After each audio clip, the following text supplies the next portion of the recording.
benim özüm de, benim evlatlarım da müstakil Azerbaycan'ın yaşaması yolunda kurban olmaya hazırım. Uşaqlar məni əhatə etmişdir. Bir qız yaxınlaşdı, 4-5 yaşında deyir ki, mən sizi tanıyıram. Siz Heydər babanın oğlusunuz. Eşitdiyim ən gözəl, ən əziz sözlərdir. Bu onu göstərir ki, Heydər Əliyev yaşlıdır. Və nə qədər Azərbaycan var, Heydər Əliyev olacaq. Biz onun davamçıları, onun yoluyla gedəcəyik, Azərbaycanı gücləndirəcəyik, müstəqilliyimizi qoruyacağıq.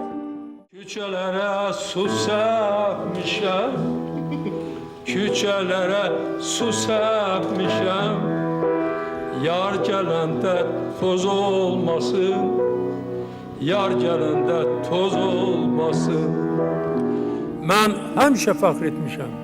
Bu gün də fəxr edirəm ki, mən Azərbaycanlıyam.